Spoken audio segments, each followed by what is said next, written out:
Hello friends, चलिए start करते हैं आज का topic. New concept, non integral and integral accounts.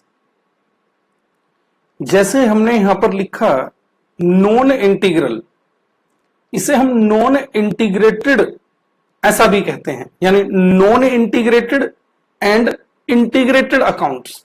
Sir accounts ये क्या कॉन्सेप्ट है? जिस तरह आप फाइनेंशियल अकाउंटिंग में कब स्टार्ट की थी? फाइनेंशियल अकाउंटिंग स्कूल लाइफ में। जब आपने फाइनेंशियल अकाउंटिंग स्टार्ट की तो प्रैक्टिकल कॉन्सेप्ट्स की अगर हम बात करें तो सबसे पहला कॉन्सेप्ट कौन सा सीखा होगा आपने अकाउंटिंग में? Journal entries. जिस तरह फाइनेंशियल अकाउंटिंग में कुछ जर्नल एंट्रीज डाली जाती हैं, फिर उनकी लेजर पोस्टिंग की जाती है and then financial statement prepare किए जाते हैं, उसी तरह यहां पर भी जो हमारा ये सब्जेक्ट चल रहा है, क्या नाम है इसका? Cost accounting. ये भी तो अकाउंटिंग है, और अगर कॉस्ट अकाउंटिंग है तो इसमें भी हमें कुछ जर्नल एंट्रीज, लेजर पोस्टिंग और अकाउंट्स प्रिपेयर करने हैं। यानी कॉस्ट अकाउंटिंग में किस तरह जर्नल एंट्रीज डाली जाती हैं, कौन कौन से अकाउंट्स बनाए जाते हैं, वो हमें यहां पर डिस्कस करना है इस चैप्टर के अंदर। इतनी बात ठीक है। हम इसे कॉस्टिंग रिकॉर्ड्स भी कह सकते हैं। यहां तक बात क्लियर है?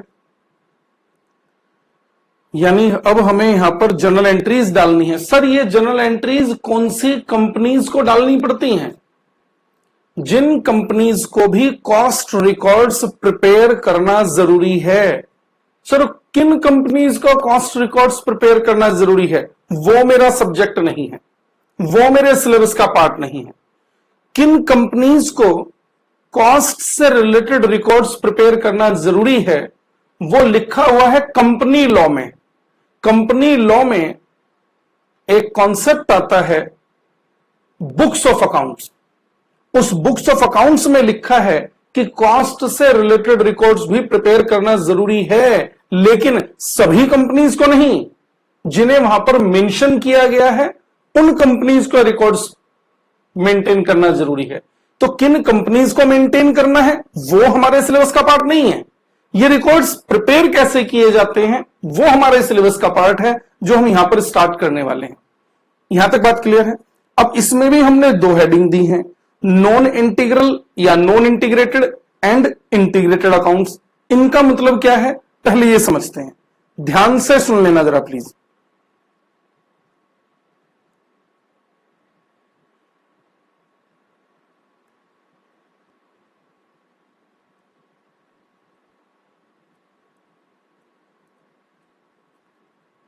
Cost records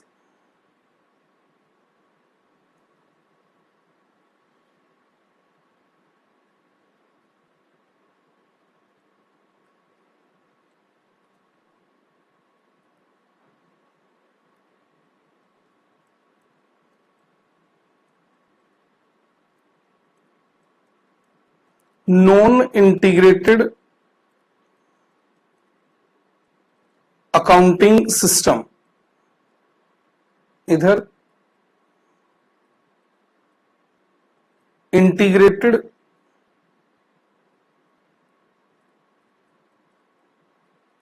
accounting system. Non integrated accounting system and integrated accounting system, इन दोनों से मतलब क्या है? अब आप ध्यान से समझना। एक तो अकाउंटिंग हो गई हमारी फाइनेंशियल अकाउंटिंग, जो फाइनेंशियल अकाउंट्स वाले सर ने आपको पढ़ाया होगा। एक हम कॉस्ट अकाउंटिंग की बात कर रहे हैं, जो हमारा ये सिलेबस चल रहा है, मैं आपको सिखाते आ रहा हूं। ध्यान से समझो जरा। जहां पर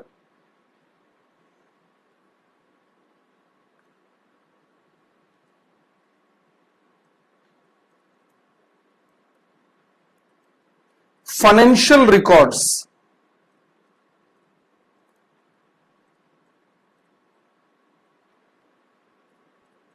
कॉस्ट रिकॉर्ड्स, जहां पर फाइनेंशियल रिकॉर्ड्स और कॉस्ट रिकॉर्ड्स के लिए separate set of books maintain की जाती हैं। सेट ऑफ बुक्स कहा मैंने, यानी company financial records separately maintain करती है और कॉस्टिंग रिकॉर्ड्स सेपरेटली मेंटेन करती है। दोनों रिकॉर्ड्स के लिए separate books of accounts maintain किए जाते हैं। तो इस अकाउंटिंग सिस्टम को हम नाम देते हैं नॉन इंटीग्रेटेड अकाउंटिंग सिस्टम। मैंने क्या कहा, अगर फाइनेंशियल रिकॉर्ड्स के लिए सेपरेट बुक मेंटेन की जा रही हैं, कॉस्टिंग रिकॉर्ड्स के लिए सेपरेट बुक्स मेंटेन की जा रही हैं, तो इस अकाउंटिंग सिस्टम को हमने नाम दिया नॉन इंटीग्रेटेड अकाउंटिंग सिस्टम। अच्छा, और अगर इंटीग्रेटेड अकाउंटिंग सिस्टम में बात करें तो इधर ये रिकॉर्ड्स कैसे मेंटेन किए जाते हैं?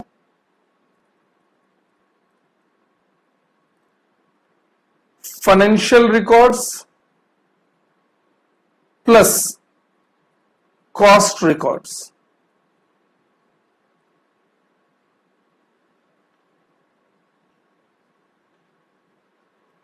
Financial records plus cost records, यानी अगर एक ही सेट ऑफ बुक्स में फाइनेंशियल रिकॉर्ड्स की फाइनेंशियल एंट्रीज भी डाली जाती हैं, कॉस्टिंग से भी रिलेटेड एंट्रीज डाली जाती हैं, और एक single set of books company maintain करती है, तो अब इस अकाउंटिंग सिस्टम को नाम दिया जाता है इंटीग्रेटेड अकाउंटिंग सिस्टम। और आप समझो, फाइनेंशियल और कॉस्टिंग रिकॉर्ड्स को इंटीग्रेट कर दिया है, एक ही सेट ऑफ बुक्स में मेंटेन करके चल रहे हैं। जो भी एंट्रीज हैं, चाहे वो फाइनेंशियल ट्रांजैक्शन हो, चाहे वो कॉस्टिंग रिकॉर्ड से रिलेटेड ट्रांजैक्शन हो, सेम सेट ऑफ बुक्स में हम उसकी एंट्री प्रेजेंट कर रहे हैं। तो इस अकाउंटिंग सिस्टम को नाम देते हैं हम इंटीग्रेटेड अकाउंटिंग सिस्टम। यहां तक बात समझ आ रही है? अभी मैंने सिर्फ आपको इस चैप्टर का जो हमने नाम दिया है, जो हेडिंग लिखी है, उस पर बात कर रहा हूं। नॉन इंटीग्रेटेड का मतलब क्या है? जहां पर दोनों बुक्स सेपरेटली मेंटेन होती हैं, फाइनेंशियल रिकॉर्ड सेपरेटली मेंटेन होते हैं और कॉस्ट से रिलेटेड ट्रांजैक्शन सेपरेटली मेंटेन होती हैं, तो हमने नाम दिया non integrated accounting system. Integrated accounting system कब नाम देंगे? जब फाइनेंशियल रिकॉर्ड्स और cost records same set of books में मेंटेन किए जाते हैं। इतनी बात क्लियर है? अब इसमें एक और नई प्रॉब्लम है, नॉन इंटीग्रेटेड और इंटीग्रेटेड, ये बात तो समझ आ गई। जब हम फाइनेंशियल रिकॉर्ड्स की बात करें नॉन इंटीग्रेटेड में, अच्छा, नॉन इंटीग्रेटेड में फाइनेंशियल रिकॉर्ड्स कैसे मेंटेन किए जाते हैं? आप स्टार्टिंग से स्कूल लाइफ से ही पढ़ते आ रहे हैं कि फाइनेंशियल अकाउंटिंग कैसे की जाती है, यानी फाइनेंशियल रिकॉर्ड्स कैसे मेंटेन किए जाते हैं, फाइनेंशियल अकाउंटिंग का सब्जेक्ट है। ये कॉस्ट रिकॉर्ड्स कैसे मेंटेन किए जाते हैं मैं सिखाऊंगा। अभी स्टार्ट करने वाला हूं, किस तरह से जर्नल एंट्रीज डाली जाएंगी, कौन कौन से लेजर अकाउंट्स बनाए जाएंगे। इतनी बात क्लियर है? यानी नॉन इंटीग्रेटेड अकाउंटिंग में फाइनेंशियल रिकॉर्ड सेपरेटली मेंटेन हो रहे हैं, बिल्कुल वैसे जैसे आज तक आप फाइनेंशियल अकाउंटिंग पढ़ते आए हैं। कॉस्टिंग रिकॉर्ड्स कैसे मेंटेन किए जाते हैं वो हम यहां पर सीखने वाले हैं। यह बात ठीक है? और अगर हम इंटीग्रेटेड अकाउंटिंग की बात करें तो एक ही सेट ऑफ बुक्स मेंटेन किया जाता है। अब फाइनेंशियल की एंट्रीज भी और कॉस्टिंग की एंट्रीज भी सेम सेट ऑफ बुक्स में मेंटेन की जाती है। ये कैसे बनाए जाएंगे वो भी हम डिस्कस करेंगे। चलो पहले नॉन इंटीग्रेटेड की बात करते हैं। नॉन इंटीग्रेटेड में फाइनेंशियल रिकॉर्ड्स में मेरे बताने जैसा कुछ है ही नहीं, वो तो आप स्कूल लाइफ से पढ़ते आ रहे हैं किस तरह से अकाउंटिंग की जाती है। अच्छा, प्रॉफिट निकालने के लिए क्या करते हो फाइनेंशियल अकाउंटिंग में? प्रॉफिट निकालने के लिए फाइनेंशियल स्टेटमेंट में कौन सा अकाउंट बनाते हो? Sir, profit and loss account बनाते हैं हम। बिल्कुल सही बात, प्रॉफिट एंड लॉस अकाउंट।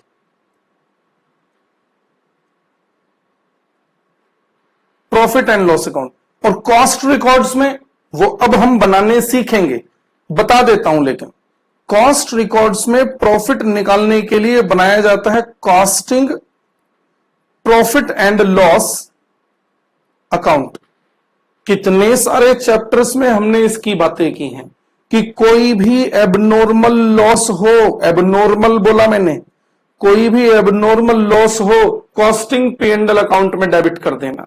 मैंने कहा एबनॉर्मल आइडल टाइम है, कॉस्टिंग P&L में डेबिट कर देना।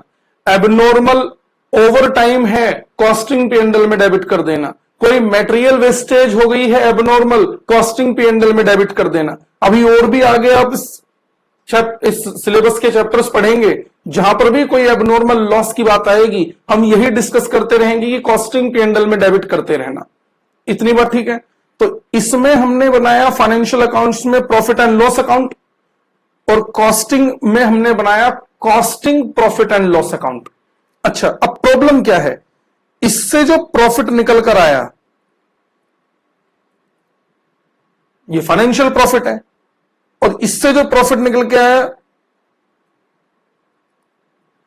ये कॉस्टिंग प्रॉफिट है, profit as per cost records. मेरा क्वेश्चन ये है कि क्या ये दोनों प्रॉफिट इक्वल होंगे?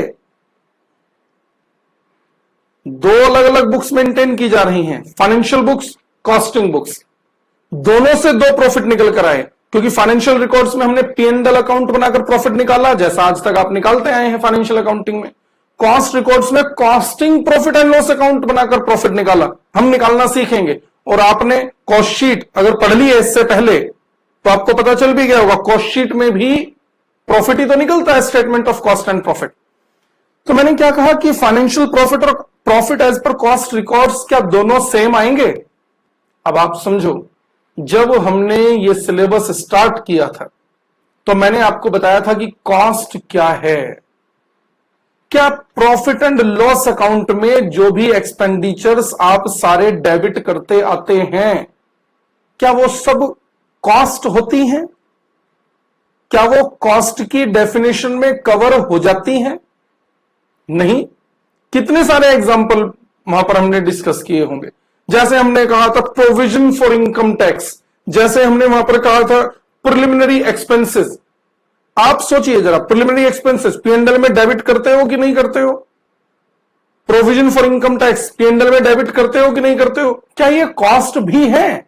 कॉस्ट में तो इतने सारे कॉन्सेप्ट्स तो हमने यहां पर सीख लिए हैं, अभी तक तो कहीं पर हमने कोई बात ही नहीं की इनकम टैक्स की या प्रिलिमिनरी एक्सपेंसेस की।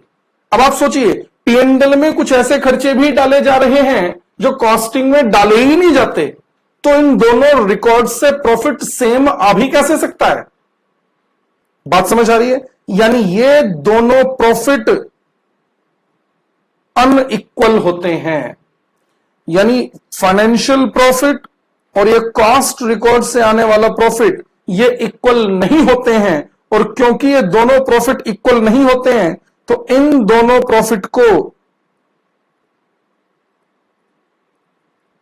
रिकंसाइल भी करना होता है।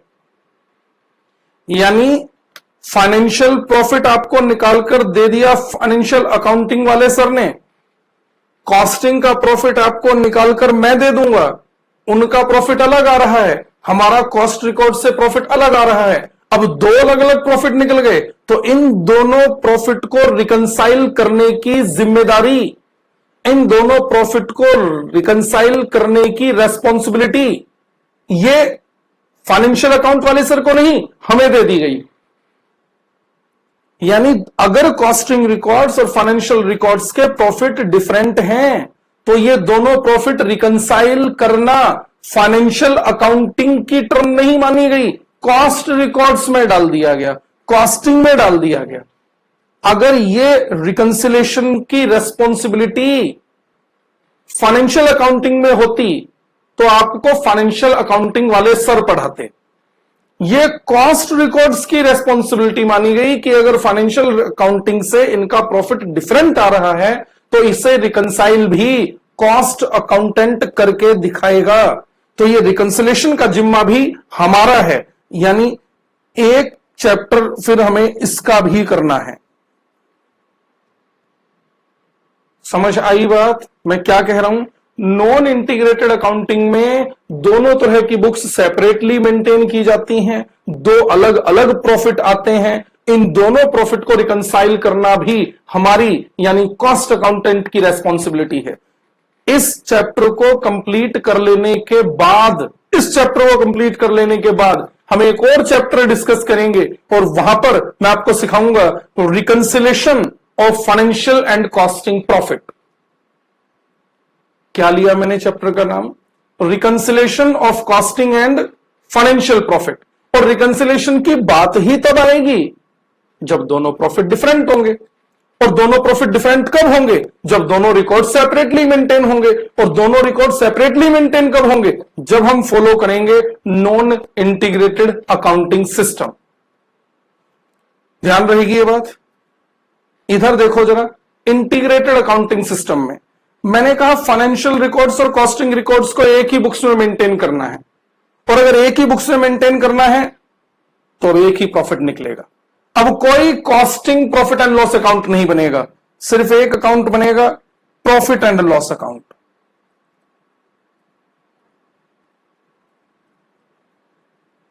सिर्फ एक सिंगल अकाउंट बनेगा, प्रॉफिट एंड लॉस अकाउंट, और एक सिंगल ही प्रॉफिट निकलेगा। और जब प्रॉफिट ही एक निकलेगा तो कोई रिकंसिलेशन की बात ही नहीं है।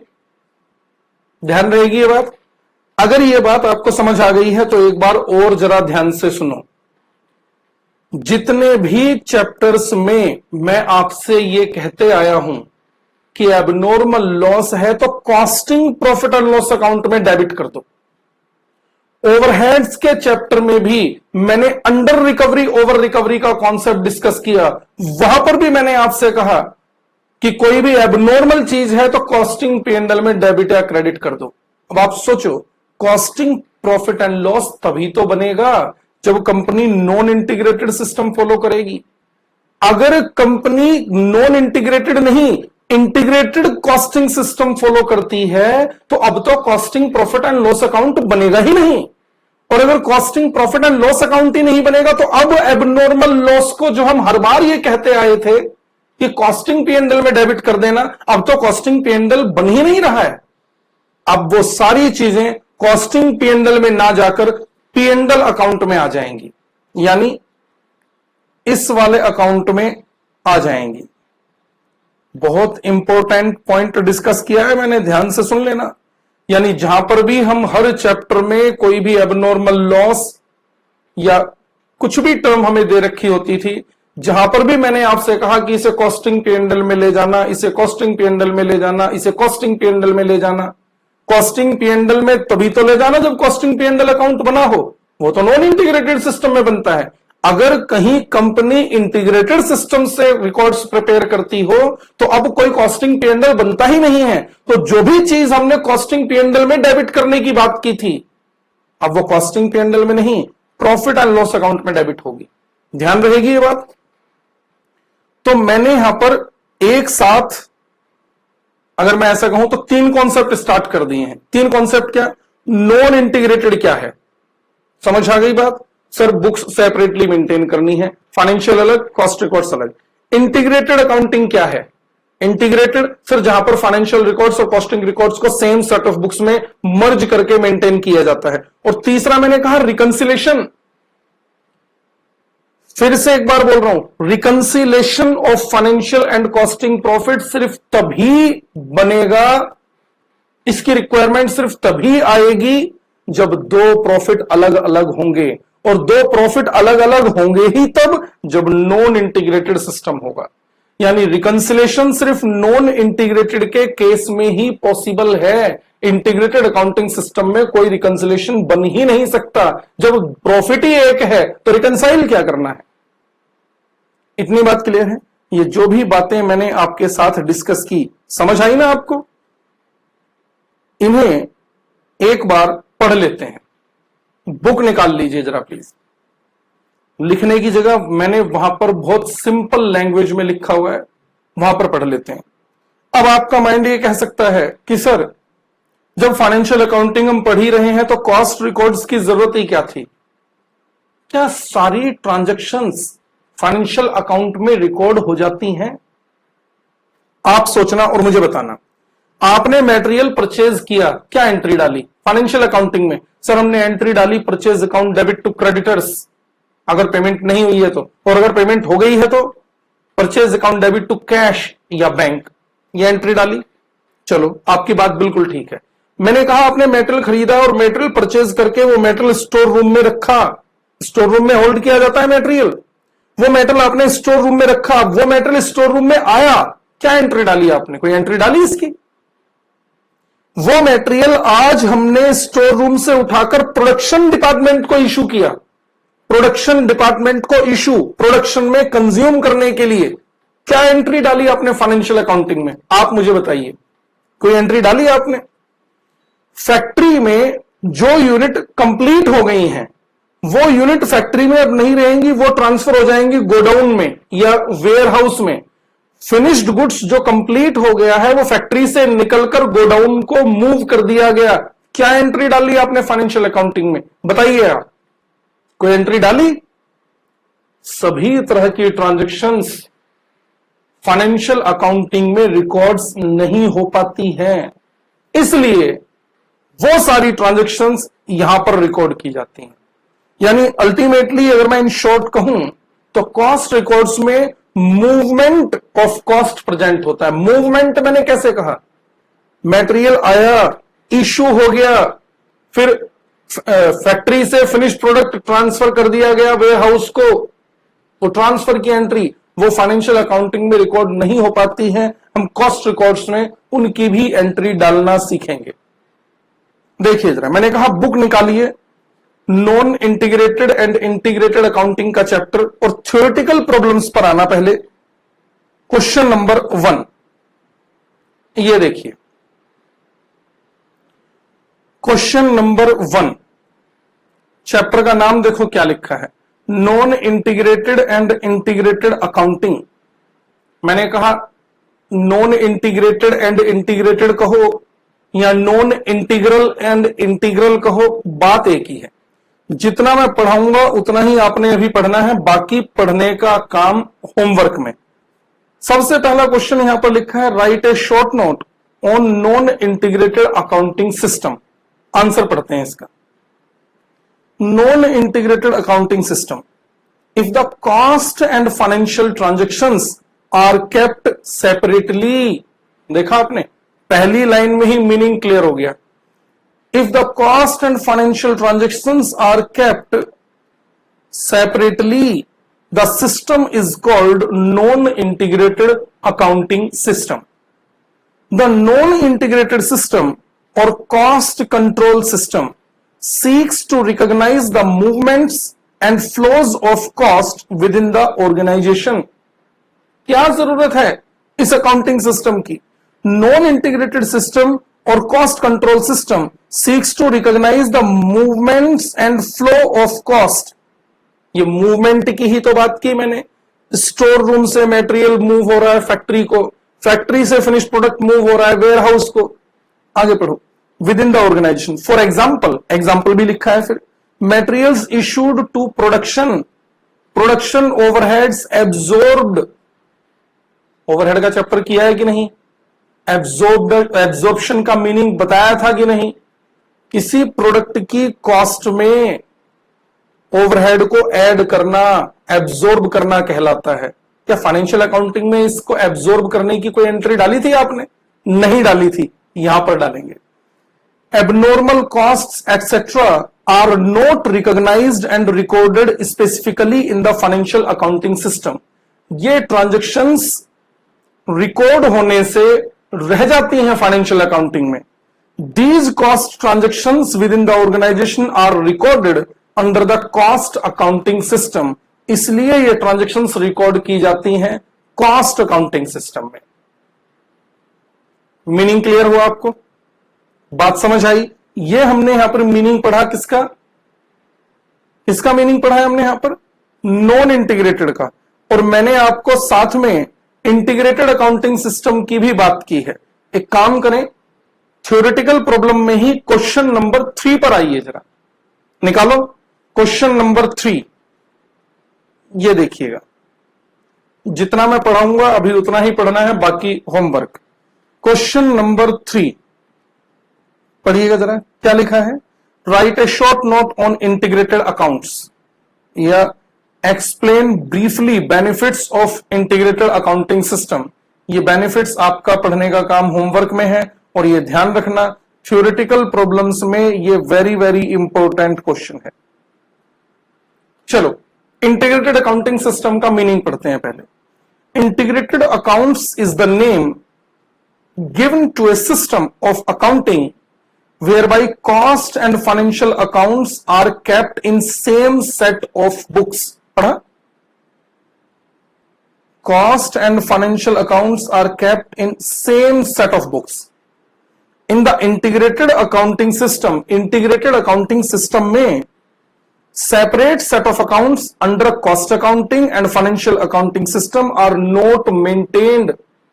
Separate set of accounts, separate books of accounts maintain नहीं किए जाते हैं कॉस्ट और फाइनेंशियल रिकॉर्ड्स के लिए. The accounts are integrated, accounts को मर्ज किया जाता है, इंटीग्रेट किया जाता है, and only a single set of accounts are maintained, और सिर्फ एक single set of accounts maintain किया जाता है. क्या आपको बात समझ आ गई है? नॉन इंटीग्रेटेड का मीनिंग क्या है और इंटीग्रेटेड का मीनिंग क्या है? यह बात तो हो गई है क्लियर?